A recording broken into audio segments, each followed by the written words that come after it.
ora everybody. Kia ora everybody. My name is Annabel, thank you Caleb, and yes, I am the archivist for the Christchurch City Council. And I have to say, I think if somebody had asked me to speak at Nerd Night a few years ago, I may have been actually vaguely insulted. But instead, my literal first thought was, yes, 20 minutes to talk about drainage in the early city. Bring it on. And I figured you guys will be my people. Oh, look at that, that's me. And the reason I've become so interested in this rather obscure topic is because we have been digitising some of our most fragile archives. Too close? We've been trying to digitise our most fragile and vulnerable archives, which are no longer publicly accessible because of the state of them. We have got very limited funding, so we've actually only done 5 items, so don't get too excited. But one thing that I've absolutely loved is the Inspector of Nuisances. And so we're here to talk about him today. They really create this very vivid picture of the city, which I think has kind of been quite lost to lots of us.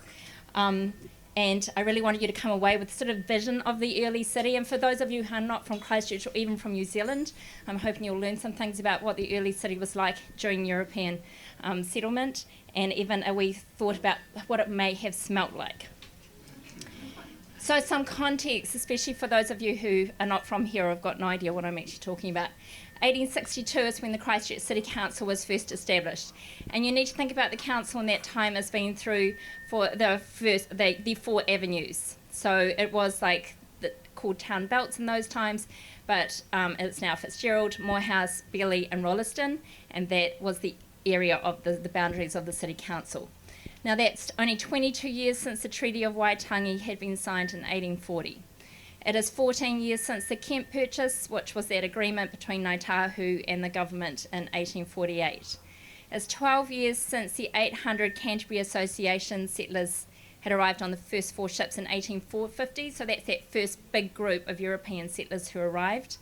It was 10 years since the establishment of the Canterbury Provincial Council in 1852, and the population in 1862 is 3,000 people. Now, as you all know, or most of you may know, we are a city built upon a swamp. And those of you who lived through the earthquakes will know this already. So this has always been an issue in Christchurch. So the area that Captain Thomas decided should be Christchurch should be here. But this is a modern interpretation of the black maps. And the black maps were created in the mid-1850s as a way to show sort of what land and vegetation was available in Canterbury.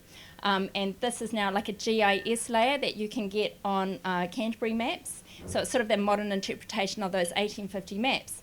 And all the blue is either dry ponds or swamps or where wetland plants are living, like your Ropor. But this is actually, this is Morehouse Ave. Right, that's Salisbury Street up there. That over there, that's Hagley Park.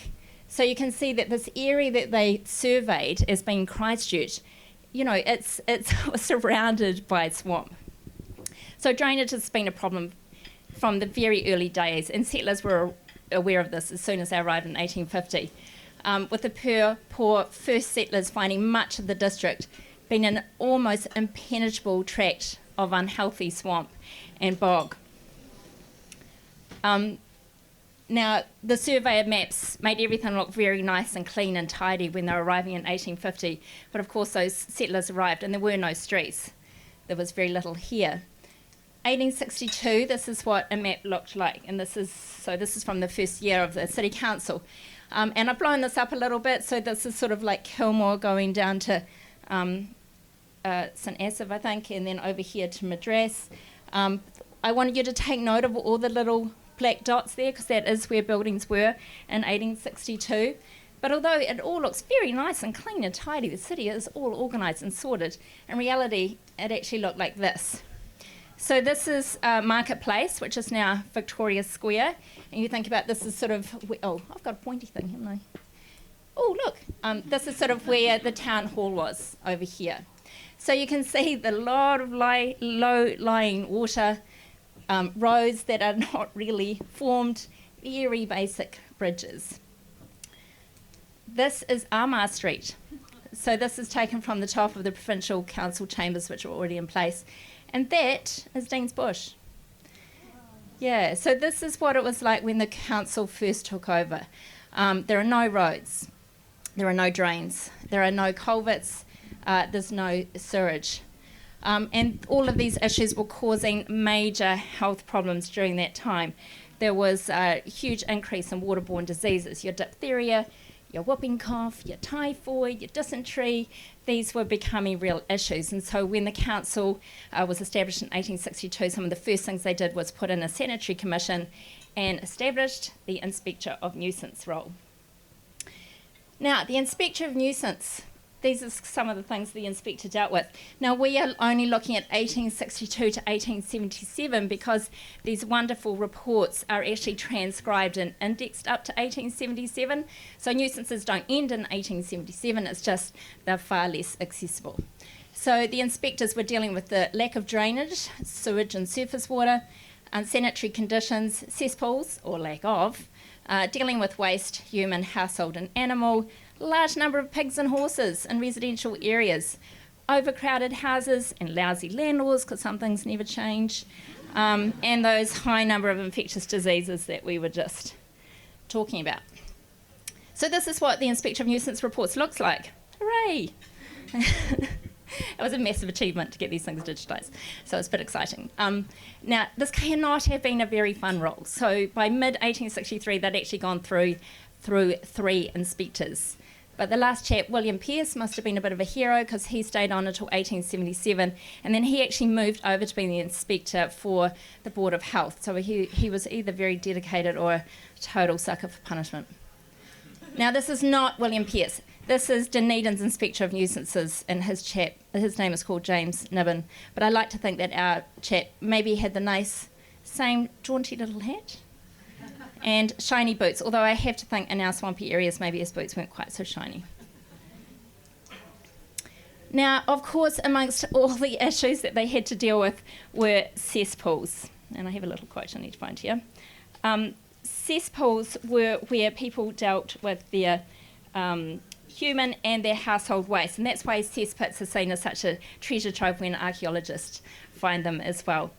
So the Inspector of Nuisances spent so much of their time dealing with cesspits, cesspools and water closets, and those terms are kind of used interchangeably, but they basically mean the same thing. They were all pits, they were all dealing with waste, but sometimes I think a cesspool was using just for surface waste, sometimes they're talking about it and they're talking about it as the outhouse. And a good definition from Te Ara, the Encyclopedia of New Zealand for a cesspit, is it was a hole dug in a backyard with an outhouse erected on top. And that's why I've included this photo, because you can see all those lovely wee outhouses, outhouse. When it was filled, a new hole was dug. Pretty soon backyards were filled, riddled with holes full of excrement. How lovely. The report in 1862 from the provincial surgeon, Dr. Parkinson, and he says up here, cesspools are the only receptacles for night soil in Christchurch, occasionally only 1 to 2 houses. I should say as a rule, they are seldom or ever emptied. As a rule, they are simply holes dug in the earth, not lined. And you can kind of imagine those cesspits, unlined cesspits in that swampy land. He goes on to talk about the increase in fever, which is caused by the swampy land and the basins of stagnant water in the cesspits, etc. Now, the immigration barracks here are definitely worth a mention. These come up a lot in the reports. So this is still marketplace. Oh, I'm loving this pointer. These are still marketplace, but this is from the opposite side. We were looking at it before. Okay, and so picture Lake Tapai being here. Okay, or yeah. So they were where a lot of the migrants would come, and that was their first place to stay. They must have been horrendous. They feature in the reports a lot, and the conditions just sound unbelievably bad. You can almost smell them from here. The reports were so bad that people had to come and report to the council in 1862 to try and work out what to do, and they were talked about the stink of the privies, that they were so damp that they never dried out, even in summer, including all the bedding, that the migrants were constantly in mud and they couldn't keep themselves or their clothes clean. The cesspool contents were running out onto the street, and the surface water was contaminating the wells in the neighbourhood so much that the water in the wells actually stunk. Delightful. Now look at this. Doesn't this look lovely? What could be more charming? And I think that's one thing that really struck me about these reports. I didn't really realise the poverty. Well, perhaps I did, but I didn't realise how many people, the overcrowding was such an issue. There just wasn't enough housing for people. And I also wasn't aware of how much housing was owned by so few landlords. I mean, some things just don't change, do they? There just wasn't enough housing. And these people owned bunches of houses which they didn't look after, and these poor people had to live in them. And the reports are riddled with with complaints from tenants. There's one terrible story in 1863, and he's dealing with a little cob cottage, so probably around the size of one of these. 5 families living in it, and talking about the absolute filth in it. There's another story from, again, 1863. He's dealing with 3 houses in Kilmore Street, sharing one water closet, and all the tenants are refusing to empty it because it was like that when they moved in. Which, again, some things never change.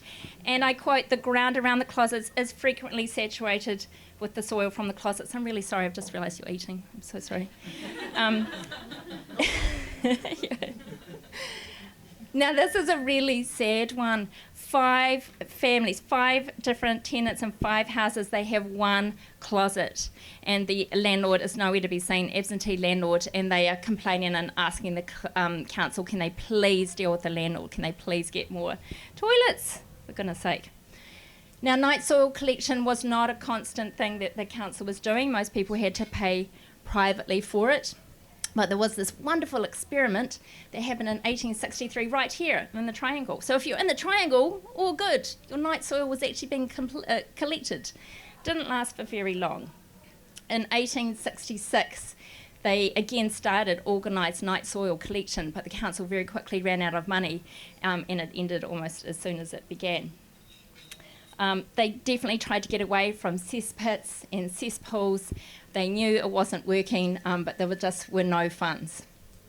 This is not a Christchurch City Council night soil man. This one is from Dunedin. Surprising lack of photo of night soil men. I just don't understand it. He's from 1912, because even when drainage begins, night soil collection lasts for a very long time, even in the city. Now, you can't talk about the Inspector of Nuisances reports without talking about drainage of surface water, because it was such a huge problem, particularly with the number of breweries in the district. There was a huge number of breweries and hotels in Christchurch during this period. And this here is the Clarendon Hotel in the middle. Where's my pointer? This is sort of the Clarendon Hotel. That's the Provincial Council chambers down there. This is the Avon. There was a huge issue trying to deal with your surface water, and it was often suggested by the Inspector of Nuisances to just drain it into the Avon. No problem.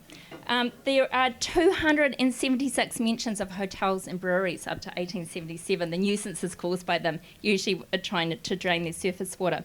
And there's this wonderful quote for Mr. Brown in 1864, and the inspector's literally telling him, just drain it into the Avon. That's what Mr. Thingy's doing down the road from the Canterbury Brewery. It's what May's Brewery is doing in Antigua Street. Household slops. And I mean, look at this. Could there be anything more charming? But household slops and household waste, he was also telling people well into the 1870s to just throw it into the Avon. And how easy for these people in this house, because they just need to trot across. And here's the Avon right here. So people were throwing their kitchen waste, their chamber pots, animal manure, everything was being thrown into the Avon, including from large buildings such as the ChCh Hospital was being drained into the Avon. So it's worth thinking about the condition of the Avon in this period. So when the early settler John Deans talked about this pristine water that was flowing outside his house in Riccarton in 1844, by 1866 the Avon is so polluted it needed to be boiled before it was used. And I have to think you would be smelling it if you were just wandering across that bridge. Now, you cannot also talk about the Inspector of Nuisances without talking about pigs, as well as the huge number of breweries and hotels in the city at that point.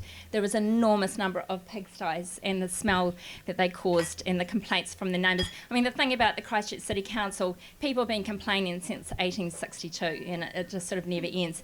And pigsties were a huge complaint area in this time. There are 164 mentions of pigs in those indexes from 1862 to 1877.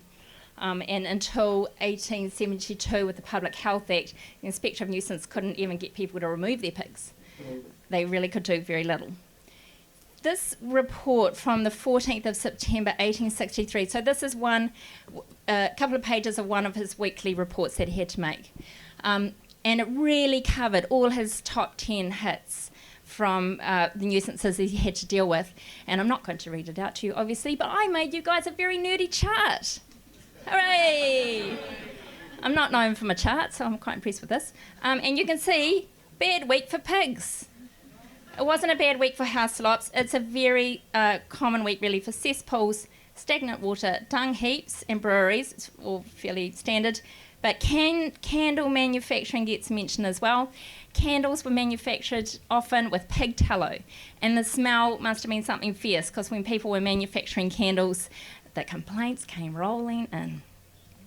So the scene is sort of set at this point for the city being an incredibly unhealthy place. And I think that was really what I learned from these reports. Something that I didn't really realise was the health of the city, the pollution in the city, and probably just the downright smell in the city was something I hadn't really considered before. The lack of drainage, the lack of a functioning sewage system, the lack of rubbish collection, all of that infrastructure just was not in place. And the scene was set for us to be declared the unhealthiest city, which we were declared in 1866. So here's a drainage timeline. I mean, come on, you must have been expecting something like this coming to Nerd Night. So to reiterate, 1862, the population is 3,000. 1866, organised night soil collection begins, but it also ends, because the council at this point had an organised plan to put in an underground sewage system. The ratepayers were so appalled how much this would cost, they went on strike and stopped paying their rates. And that meant, I know, some things literally never change, which meant that the council was actually bankrupt. And those pipes arrived in 1866 and they were sold off. Christchurch is then seen as the most polluted city in New Zealand. So 1867, 5 years after the council was established, the population is 6,647, so it's almost doubled. And unsurprisingly, 1872 to 75, because none of those issues have been sorted, right? None of the drainage, all of those issues with your sewage, etc., none of that's been sorted. There's epidemics of diphtheria and whooping cough, those waterborne diseases, every year, 1872 to 1875. And in 1875, 152 people die in the typhoid epidemic. Now, things are so bad, the provincial government gets involved, and the Christchurch Drainage Board is finally established in 1876. Population at that point is 12,000, so again it's almost doubled in 9 years. And in 1881, the first sewage pipes are laid. Hooray! And in 1882, the first drainage pumping station opens, and you can go and visit this. This is number 1 pump station, still exists on Churm Street. It was a salvage yard for many years. Now I just went to a play there the other day. Now it's like an event centre, and it's been beautifully restored. And it's worth considering what those sewage lines and that pumping station actually meant. So that huge drop and all those waterborne diseases, look at that. I mean, that's amazing, isn't it? So all of those waterborne diseases just dropped right away. And they knew it would happen. It had already happened. London had had sewage since 1865. Exactly the same thing happened. They knew the difference that sewage lines would make. This is the city in 1885. So isn't that incredible how much the city had grown in 20 years? So you think, hooray, everything's on the up and up.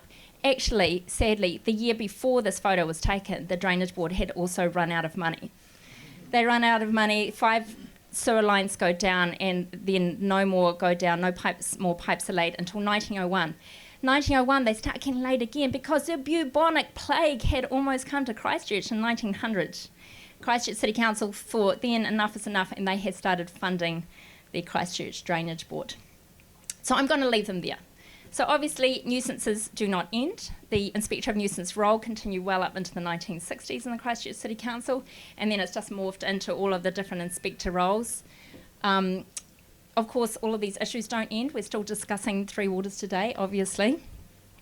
But I did just want to finish on, this is where we are right now in 1870.